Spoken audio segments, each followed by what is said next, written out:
I do hereby make my last will and testament. If I am to be executed and thus cruelly deprived of my existence, I only ask that my remains be transported back to my home planet by my rival Time Lord and nemesis, he who calls himself the Doctor. The Master! The Doctor flopped onto the floor, sitting cross-legged, and closed his eyes, concentrating hard. An image appeared in his mind's eye. It was indeed his oldest and most bitter rival, the Master, a fellow Time Lord who had spent most of his lives plotting to destroy the Doctor and plunge the cosmos into chaos, his sole ambition being total dominance over all living things. Like all Time Lords, the Master could regenerate 12 times, giving him 13 lives. Most Time Lords use those lives with wisdom and caution, each life capable of lasting a few thousand years before wearing out and needing to regenerate. The Doctor himself had gone through 6 previous bodies before his current one, but the Master had used his up a long time ago. Never one to let something as mundane as death cheat him with victory, however, the Master had found a variety of ways to prolong his life, usually involving adding alien genes to his own physical makeup. It had once been suggested that the Doctor and the Master were opposite sides of the same coin. Both Time Lords, both immensely powerful and intelligent. Whereas the Doctor was honest and good, compassionate and caring, the Master was the personification of total evil, malevolent and immoral.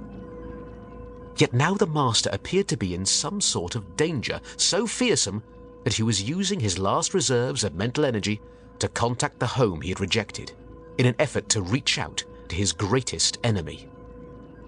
The Doctor could see, projected into his mind, a dark room with a central pillar of bright light in it. Standing erect, almost too erect at the heart of it, was indeed the Master, his saturnine features caught in a grimace of pain, clearly unable to move. The Doctor caught a fleeting glimpse of a raised area totally surrounding the column of light, a group of metallic creatures looking down on the Master. He was clearly their prisoner. A prisoner of the Doctor's other greatest foes, the Daleks. Nasty mutated blobs of living matter existing inside metallic shells, all traces of conscience and morality purged from their existence. They lived to dominate and destroy. Like the Master, they were pure evil. Unlike the Master, this time they seemed to have won. The Doctor heard the familiar metallic grating voice of the creature's leader, their supreme. For your crimes against the Daleks, for your deliberate attempts to destroy us and usurp our rightful place as the supreme creatures of the universe, you are sentenced to extermination.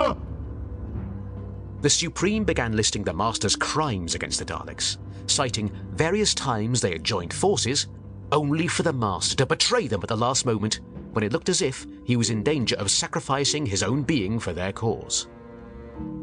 Many times before, the Doctor had thought the Master deserved all he got. Yet now, as he saw him immobile, and realized the extent of the Master's humiliation at having to contact the Doctor for help, he felt a great wave of pity for him. They had grown up on Gallifrey together, been to the famous academy together, and fled their regimented and boring lives for much the same reason, albeit with different intentions. The Doctor's reverie was broken by a sudden chorus of "Exterminate!" from the assembled Daleks, and the Master was hit from all angles by powerful energy weapons, his body contorting and twisting under the heat for a few seconds. Possibly it was just the fading echo of the telepathic message being severed. Possibly it was a result of the various chemicals and other artificial life forces the Master had used to survive for so long. But instead of simply falling dead, his body glowed for a nanosecond, and the Doctor could have sworn it turned almost crystalline before vanishing in a rush of light and heat. The link cut off abruptly, and the Doctor found himself now lying on his back, staring up at the dimly lit TARDIS ceiling, his eyes aching with the sudden termination of the projection. The President's voice purred in his head. I think you know what you have to do.